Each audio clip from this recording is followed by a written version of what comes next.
আলহামদুলিল্লাহি ওয়া কাফা ওয়া সালামুন আলা ইবাদিহিল্লাযীনা ইসতাফা আম্মা বা'দ ফাআউযু বিল্লাহি মিনাশ শাইতানির রাজীম বিসমিল্লাহির রহমানির রহিম أرأيت الذي يكذب بالدين فذلك الذي يدع اليتيم ولا يحض على طعام المسكين فويل للمصلين الذين هم عن صلاتهم ساهون الذين هم يراءون ويمنعون الماعون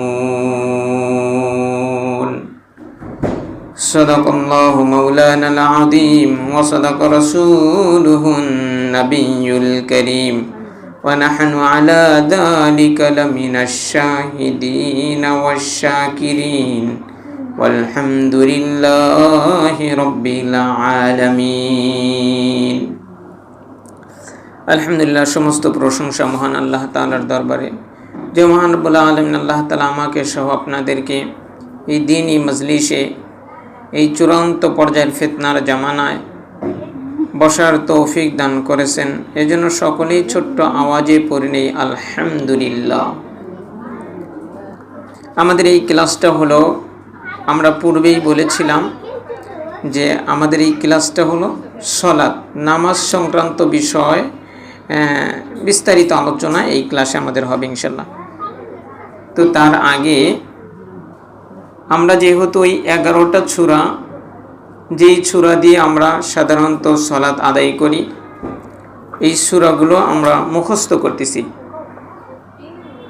এই মুখস্থর পাশাপাশি আমরা প্রত্যেকটা সূরার সংক্ষিপ্ত আকারে এই সূরার ভিতরে আল্লাহ তাআলা কি আলোচনা করলো সেই বিষয়টা আমরা জানব।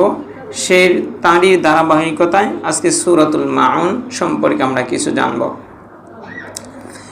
আমি পূর্বেই বলেছিলাম যে কুরআনুল কারীমের তাফসীর, এটা বোঝার জন্য 5টা বিষয় জানতে হবে।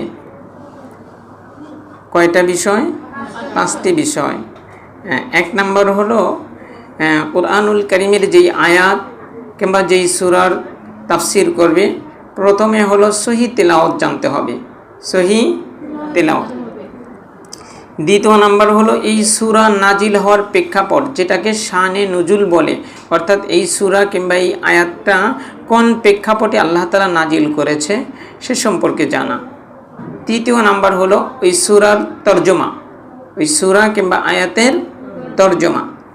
আর চতুর্থ নাম্বার হলো কিছু ব্যাখ্যা।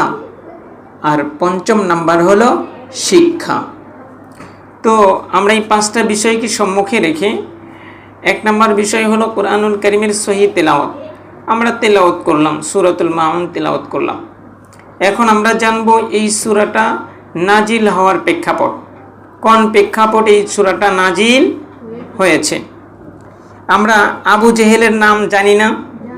জানি।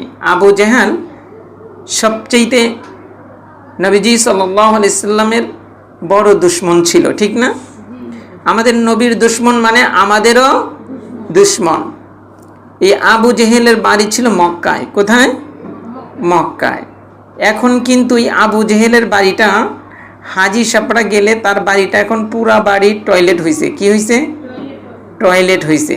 আর আমাদের নবীর যে জন্মস্থান, যেটা বাড়ি, সেটা হলো কুতুবখানা, অর্থাৎ লাইব্রেরি হয়েছে। কি হয়েছে? লাইব্রেরি হয়েছে। আর আবু জেহেলের বাড়ি টয়লেট হয়েছে, অর্থাৎ হাজি সাপড়া গেলে তার বাড়িতে যা টয়লেট করে। তো সেই আবু জেহেলের একটা কিছু বদগুণের ভিতরে, বদগুণের তোর কোনো শেষ ছিল না, এটাও একটা বদগুণ ছিল। এই আবু জেহেল কি করত? মানে কোনো ব্যক্তি মারা যাচ্ছে, এই অবস্থা যদি দেখতো, তো ও যেহেতু ওই মক্কার কুরাইশদের একজন লিডার ছিল, একজন নেতা ছিল। তাই কি করতো, মানে যে মারা যাবে তার বাড়িতে যেত, মানে মুমূর্ষু অবস্থায় যে শুয়ে আছে এমত অবস্থায় তার বাড়িতে যেত। বাড়িতে যাওয়ার পরে তো তার কাছে বলতো যে অমক, তুমি তো এখন মইরেই যাইবা, তো তোমার সম্পদ আছে, তোমার এই ছোট ছোট বাচ্চাগুলো আছে, তুমি যদি মারা যাও, যদি তোমার এই বাচ্চা এবং এই সম্পদ দেখার মতো কেউ না থাকে, তাহলে এগুলো সব নষ্ট হয়ে যাবে। তো তুমি কি করো, এই সম্পদগুলা আমাকে আমাকে দিয়ে দাও, তোমার সন্তানদেরকেও আমাকে দিয়ে দাও, তোমার সন্তানদেরকে আমি লালন পালন করব, বড় হইলে তোমার সম্পদগুলো তোমার সন্তানদেরকে বুঝাইয়া দেব। এইটা বুঝাইল করত। কিন্তু যখন বড় হইতো ওই ছেলেদেরকে কিছুই দিত না, সম্পদ সব নিজে ভোগ দখল করত। এই প্রেক্ষাপটে আল্লাহ তাআলা এই সূরাটা নাজিল করে। সূরার ভিতরে কি বলছে এখন তরজমা। আরাআইতাল্লাযী ইউকাযযিবু বিদ্দীন, আমাদের নবীজি সাল্লাল্লাহু আলাইহি সাল্লামকে বলতেছে যে আপনি কি দেখছেন তাকে যে বিচার দিবসকে কিংবা ধর্মকে মিথ্যা বলে।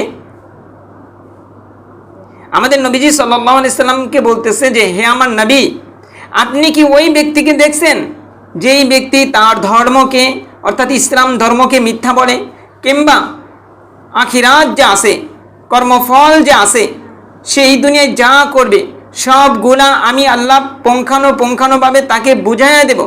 এই যে বিচার দিবস নামের একটা দিবস আছে, ওই ব্যক্তি কি করে, মিথ্যা মনে করে। আবার বলছি, নবীজি সাল্লাল্লাহু আলাইহি সাল্লামকে আমাদের আল্লাহ তাআলা বলতেছে যে হ্যাঁ নবী, আপনি কি ওই ব্যক্তিকে দেখছেন যে ব্যক্তি বিচার দিবসকে কিংবা তার ধর্ম ইসলামকে মিথ্যা মনে করে।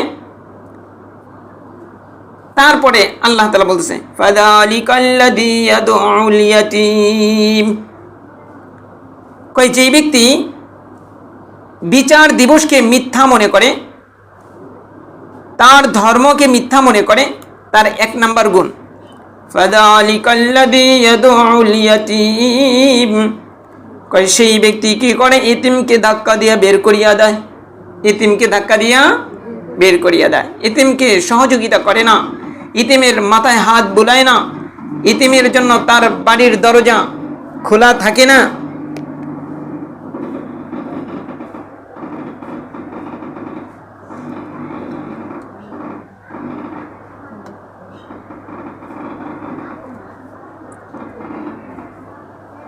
একটু সমস্যা হচ্ছে। আচ্ছা যাই হোক, যে ব্যক্তি তার ধর্মকে মিথ্যা মনে করে, আখিরাত দিবসকে মিথ্যা মনে করে, তার এক নম্বর গুণ কি, সে এতিমকে ধাক্কা দিয়া বের করে দেয়, অর্থাৎ ইতিমকে কি করে, ইতিমের সাথে দুর্ব্যবহার করে, ইতিমের সাথে ভালো আচরণ করে না।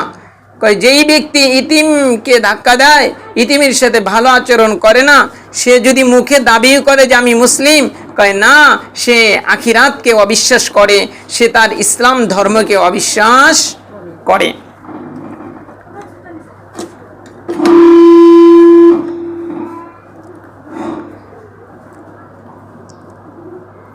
দ্বিতীয় নাম্বার আরেকটা গুণ, ওয়ালা ইয়াউদ্দু আলা তাআমিল মিসকিন,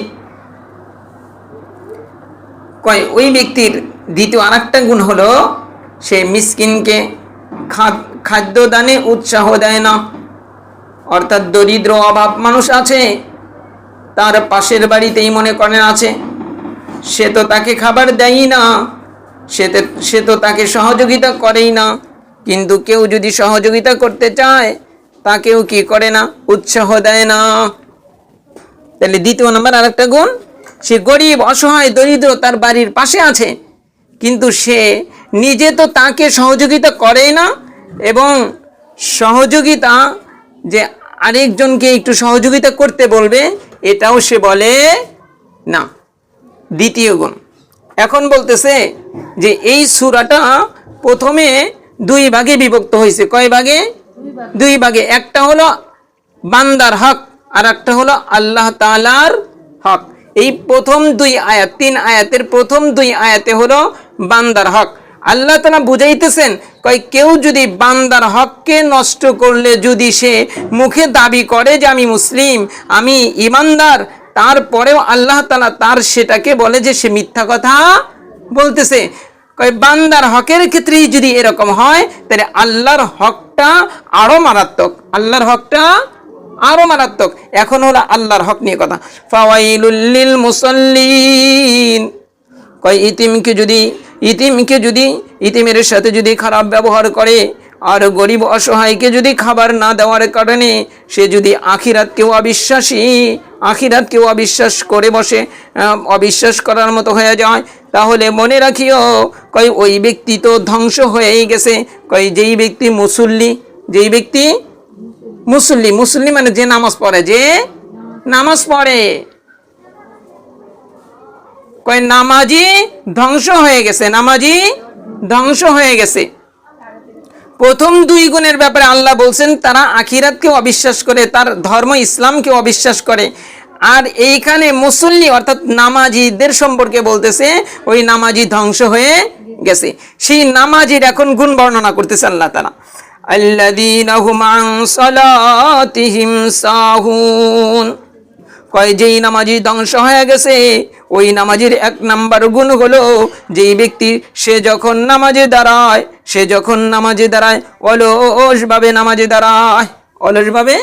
নামাজে অর্থাৎ তার সে নামাজ পড়তেছে খালি তাড়াতাড়ি নামাজ শেষ দিয়ে তার বিভিন্ন কাজ আছে, কাজগুলা করবে, কিংবা নামাজে দাঁড়াইছে কিন্তু তার দিল নামাজের ভিতরে নাই।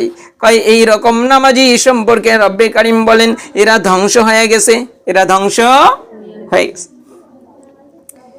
এদের আর একটা গুণ আল্লাযীনা হুম ইউরাউন, যদি সে নামাজে ধ্যান ও খেয়াল নিয়ে দাঁড়ায় কিন্তু তারপরে আর একটা সমস্যা আছে। সেই সমস্যা হলো সে মানুষকে দেখানোর জন্য নামাজ পড়ে, অর্থাৎ তার পাশে যদি একজন মানুষ বসে থাকে সে সুন্দর করে নামাজ পড়ে, আর যদি কেউ না থাকে তাড়াতাড়ি সিজদা দিয়া, তাড়াতাড়ি রুকু করিয়া, তাড়াতাড়ি সূরা তেলাওয়াত করিয়া নামাজ শেষ করিয়া চলিয়া যায়। আছে না এরকম মানুষ আমাদের ভিতরে? অর্থাৎ প্রথম গুণ হলো যে নামাজে দাঁড়ায় কিন্তু তার ধ্যান ও খেয়াল ঠিক থাকে না, কিন্তু ঠিক রাখার জন্য চেষ্টাও করে না। আর দ্বিতীয় নাম্বার গুণ হলো যদি চেষ্টাও করে লোক দেখানোর জন্য করে। মানুষ আছে তখন নামাজ সুন্দর করিয়া পড়ে, আর মানুষ নাই তখন নামাজ অসুন্দর করিয়া পড়ে। দ্বিতীয় নাম্বার। এখন আর একটা বিষয় এইখানে, ওয়ায়ামনাউনাল মাউন, ধ্বংস হুনা মুসল্লিদের 1 নাম্বার গুণ হলো যে তারা নামাজ সুন্দর করিয়া পড়ে না। আর দ্বিতীয় নাম্বার গুণ হলো এইখানে 2টা বিষয় মাউন অর্থ বোঝায় যে সংসারে ছোট ছোট যেই জিনিসগুলা ব্যবহার করে এই জিনিসকেও বোঝায়। মাউনের আর একটা অর্থ হলো জাকাতকেও বোঝায়। যেই ব্যক্তি জাকাত দেয় না কিংবা তার কাছে যদি সংসারের কোনো জিনিস ওই পাশের বাড়ির মানুষ যদি চাওয়ার জন্য আসে সে দেয় না। তাফসিরের কিতাবে আসছে কি কুরালের কথা আসছে, বটির কথা আসছে, কিংবা নুন মরিচের কথা আসছে। এগুলা যদি পাশের বাড়ির মানুষের কাছে নাই কিন্তু ওই বাড়িতে আছে, সে যখন ওই পাশের বাড়ির মানুষ চাওয়ার জন্য যায় তাকে দেয় না। কুরাল কেরা জানি নিয়ে গেছে, আছে কি নাই? আল্লাহ যারা এই সংসারের ছোটখাটো বিষয় পাশের বাড়ির মানুষ চাওয়ার জন্য আসে দেয় না, এরাও ধ্বংস, মুসল্লিরাও ধ্বংস। সেই মুসল্লিদের প্রথম গুণ বর্ণনা করছে হলো যে নামাজে অলসভাবে দাঁড়ায়, নামাজে তার ধ্যান খেয়াল ঠিক থাকে না, কিন্তু আবার ধ্যান খেয়াল ঠিক থাকলেও তার কি হয় না, সে লোক দেখানো নামাজ পড়ে। আর ধ্বংস হুনা মুসল্লিদের আর একটা গুণ হলো যে তার সংসারের নিত্য প্রয়োজনীয় যেই জিনিসগুলো আছে এই জিনিসগুলো যদি কেউ চাইতে আসে তাকে দেয় না। তাহলে আমরা সাধারণভাবে এই সূরার তরজমাটা শুনলাম, আবার তরজমা বলতেছি। আরাআইতাল্লাযী ইউকাযযিবু বিদ্দীন, আমাদের নবীজি সাল্লাল্লাহু আলাইহি ওয়াসাল্লামকে আল্লাহ তাআলা বলেন, হে নবী আপনি কি দেখেন যে ওই ব্যক্তি যারা আখিরাতকে কিয়ামত দিবসকে কিংবা তার ধর্মকে মিথ্যা প্রতিপন্ন করে, মিথ্যা মনে করে। কয় কারা মিথ্যা মনে করে? ফাযালিকাল্লাযী ইয়াদউল ইয়াতীম, কয় যারা ইতিমদেরকে গলা ধাক্কা দিয়া বের করিয়ে দেয়, কয় তারা তাদের ধর্মকে মিথ্যা মনে করে। দ্বিতীয় নাম্বার হল ওয়ালা ইয়াহুদ্দু আলা তাআমিল মিসকিন, গরিব অসহায়দেরকে তো খাবার দেয়ই না, আবার কেউ কে যে খাবার দেওয়ার জন্য উৎসাহ করবে, কয় সেটাও করে না। এই দুই গুণ যাদের ভিতরে আছে, কয় এরা যদি মুসলমান হয়, এরা যদি মুখে স্বীকার করে যে আমি আখিরাতকে বিশ্বাস করি, আমাদের ধর্মকে বিশ্বাস করি, কিন্তু এই দুইটা গুণ যেই মা যেই বাবার ভিতরে ঢুকিয়া গেছে, কয় ওরা আসলেও দিনকে, তার ধর্মকে কিংবা আখিরাতকে, কর্মদিবসকে বিশ্বাস করে না।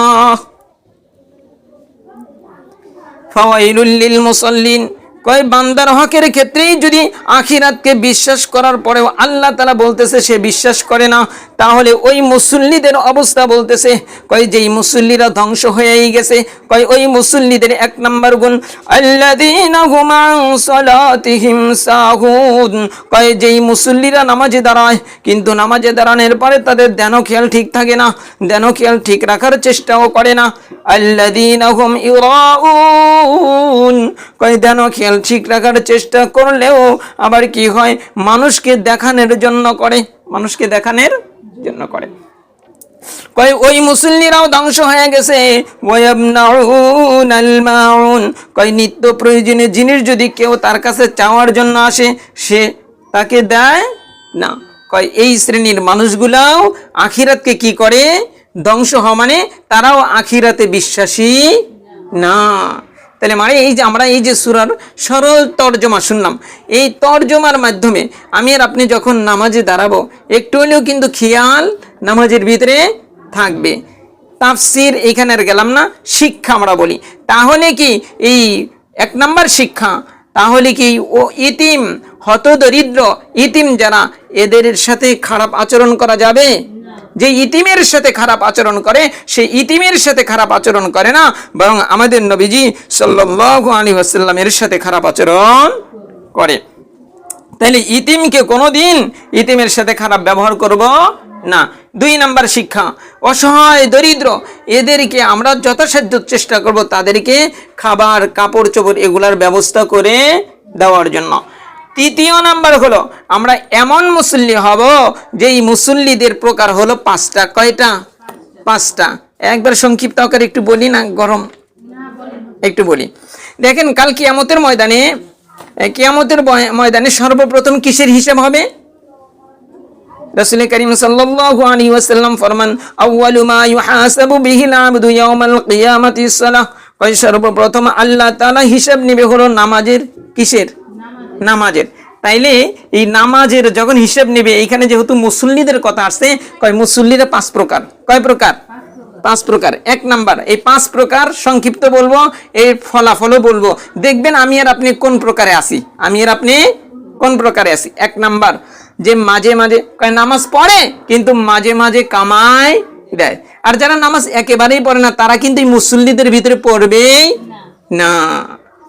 তাইলে কয় নামাজ পড়ে কিন্তু মাঝে মাঝে কামাই দেয়, কয় এই ব্যক্তি যে নামাজ কামাই দিল, নিশ্চিত মনে রাখতে হবে তাকে জাহান্নামে যেতেই হবে, জাহান্নামে যেতেই হবে। হয়তো 100 জনের ভিতরে আল্লাহ তাআলা একজনকে কুদরতিভাবে মাফ করে দেবে, সেটা ভিন্ন কথা, কিন্তু যেই ব্যক্তি নামাজ কামাই দেয়, ওই এক ওয়াক্ত নামাজ কামাই দেওয়ার কারণে তাকে জাহান্নামে যেতেই হবে। তাইলে এক নাম্বার প্রকার, এর এক নাম্বার প্রকারও পাইলাম, এর ফলাফল পাইলাম, কি হবে?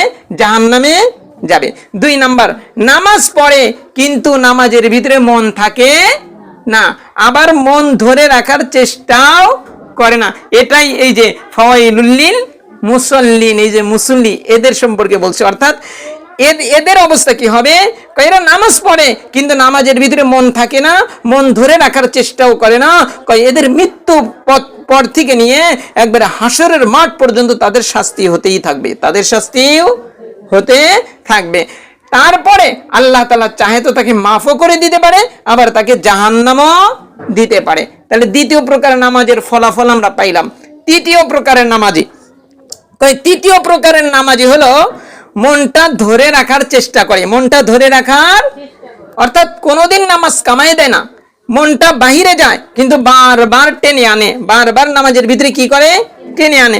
অর্থাৎ শয়তানের সাথে টানাটানি করে, শয়তানের সাথে টানাটানি করে। অর্থাৎ নামাজি যখন নামাজে দাঁড়ায়, শয়তানের একটা স্পেশাল বাহিনী আছে। এই স্পেশাল বাহিনীর কাজ হলো যখন কোনো ব্যক্তি নামাজে দাঁড়ায় তখন ওই স্পেশাল বাহিনী ওই নামাজি ব্যক্তির কাছে আসে। আসার পরে আল্লাহ রাসূল সাল্লাল্লাহু আলাইহি সাল্লাম ফরমান, কয় নামাজের বাহিরে যেই কথাগুলো জীবনেও মনে পড়ে না, কয় নামাজের ভিতরে সেই সমস্ত কথা মনে পড়া শুরু করে। ঠিক না? তখন ওই শয়তান, হাদিসে আল্লাহ রাসূল সাল্লাল্লাহু আলাইহি ওয়াসাল্লাম এরকম বলছেন, উস্কুর কাজা উস্কুর কাজা উস্কুর কাজা। অর্থাৎ শয়তান মনে করে দেয় এইটা স্মরণ কর, ওইটা স্মরণ কর, ওইটা স্মরণ কর। কয় এই স্পেশাল বাহিনীর সাথে সে কি করে, টানাটানি করে। কয় নিয়ে যায় আবার নিয়ে আসে, নিয়ে যায় আবার নিয়ে আসে। কয় এই প্রকারের নামাজি, এই প্রকারের নামাজিদেরকে আল্লাহ তাআলা কি করে দিব, আল্লাহ তাআলা মাফ করে দিব। আল্লাহ তাআলা কি করবে, মাফ করে আল্লাহ তাআলা এদেরকে জান্নাত দিয়ে দিবে। কেন? কয় ওই যে শয়তানের সাথে টানাটানি করছে, আবার টানাটানিটাও কোরআন সুন্নাহ মুআফিক হতে হবে। কোরআন সুন্নাহ মুআফিকের একটা উদাহরণ দিই। ইমাম গাজ্জালী রাহমাতুল্লাহি আলাইহি বলে, কয় এই পুরো দুনিয়াটা হলো আল্লাহ তাআলার বাড়ি, আল্লাহ তাআলার বাড়ি। কয় এই বাড়ির পালা কুত্তা হলো শয়তান, পালা কুত্তা হলো শয়তান। আর এই বাড়ির মেহমান হলো মুমিন মুসলমান, মুমিন মুসলমান। যেমন আপনার বাড়িতে আপনি বাড়ির মালিক, আপনি ওই বাড়িটাকে পাহারা দেওয়ার জন্য কি রাখছেন, কুত্তা রাখছেন, পালা একটা কুত্তা আছে।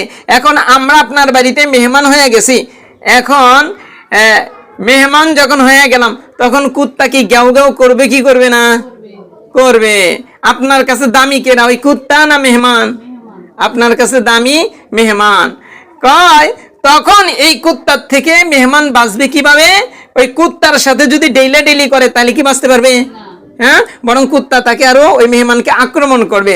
তখন তার এই কুত্তার থেকে বাঁচার কৌশল কি? কয় কৌশল হলো মালিককে ডাক দাও, মালিককে ডাক দিয়া বলো, ও মালিক তোমার কুত্তাটা সামলাও, তোমার কুত্তাটা সামলাও। তাহলে কুত্তাটা মালিক কি করবে, ধমক দিবে, আর কুত্তাটা তার কাছে আসবে না।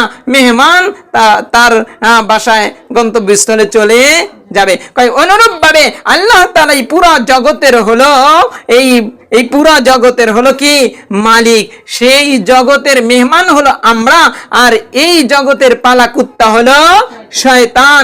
তাই যখন এই মেহমান আল্লাহ তাআলার স্পেশাল খাস রুমে যখন ঢোকে, আর খাস রুমটা হলো নামাজের ঘর, মসজিদ কিংবা কোনো মায়ের বাড়ির ভিতরে যে নামাজের স্পেশাল জায়গা, কয় এটা হলো আল্লাহ তাআলার স্পেশাল ঘর। কয় এই মুমিন মুসলমান হলো আল্লাহ তাআলার মেহমান। কয় যখন এই মেহমানরা আল্লাহ তাআলার স্পেশাল ঘরে ঢোকে তখন এই শয়তান খেও খেও ঘেউ ঘেউ শুরু করে দেয়। শয়তান এই কারণে কি করে, তাকে আক্রমণ করে। কয় তার জন্য কি করতে হবে? কয় তুমি যতই তার সাথে লাগতে যাও তুমি পারবা না। তখন তুমি কি করো, তখন মালিককে ডাক দাও। তাই মালিককে ডাক দিয়ে আমি আর আপনি বলি, আউযু বিল্লাহি মিনাশ শাইতানির রাজিম, বলি না নামাজের ভিতরে? এটা হলো ওই যে আল্লাহ তাআলার স্পেশাল ঘরে আমি আর আপনি ঢুকছি, তার বাড়িতে ঢুকছি, আমি মেহমান, ওই শয়তান তো তার বাড়ির পালা কুত্তা, এখন সে আমাকে দেখে ঘেউ ঘেউ শুরু করছে। তাই আমি মালিককে ডাক দিয়ে বলতেছি যে আউযু বিল্লাহি মিনাশ শাইতানির রাজিম, যে আল্লাহ আমি বিতাড়িত আপনার ওই পালা কুত্তা শয়তান থেকে আপনার কাছে আশ্রয় প্রার্থনা করছি। কই না? এটা হলো সেই। এইভাবে কি করতে হবে, আল্লাহ তাআলার সাথে আল্লাহ তাআলার কাছে দোয়া করতে হবে। আর দ্বিতীয় নাম্বার হলো কি করতে হবে, ধ্যান ও খেয়াল ঠিক রাখতে হবে। তাই এই প্রকারের নামাজি, অর্থাৎ যারা নামাজে বারবার মনটা বাহিরে যায় আবার ধরে রাখার চেষ্টা করে, এদেরকে আল্লাহ তাআলা মাফ করিয়া জান্নাত দিয়ে দিবে। আর চতুর্থ প্রকারের নামাজি হলো ওই যে শয়তানের সাথে টানা হিসরা করতে করতে যখন আল্লাহ তাআলার স্পেশাল ঘরে ঢুকছে, আল্লাহ তাআলাকে বলছে যে আল্লাহ তুমি আমাকে বিতাড়িত শয়তান থেকে হেফাজত করো। এই ব্যক্তিকে আল্লাহ তাআলা যখন হেফাজত করে তখন এই ব্যক্তি চেষ্টা সাধনা করতে করতে এক সময় তার দিলে আর শয়তান ধোঁকা দিতে পারে না, শয়তান দূরে চলিয়া যায়। ওই যে বাড়ির মেহমান যেরকম শয়তানকে ধমক দিয়ে দিল, কুত্তাকে ধমক দিয়ে দিলে কুত্তা যেরকম দূরে চলিয়া যায়, আল্লাহ তাআলা যখন এই বান্দা মেহনত করতে করতে এক পর্যায়ে এরকম হয়ে যায়, নামাজে যখন দাঁড়ায় তার 1 সেকেন্ডের জন্য তার মন নামাজ থেকে বাহিরে যায় না।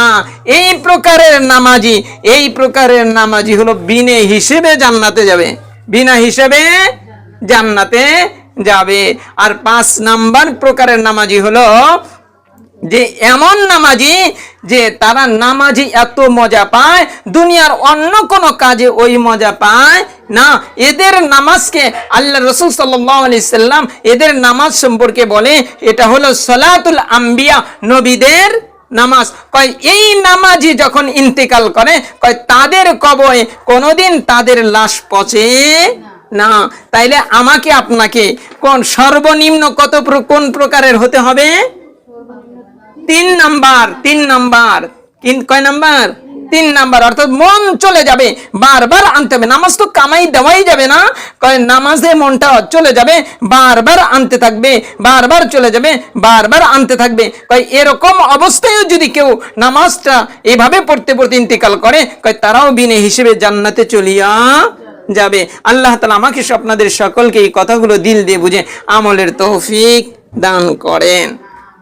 আজকে এ পর্যন্তই। আসসালামু আলাইকুম ওয়া রাহমাতুল্লাহি ওয়া বারাকাতুহু।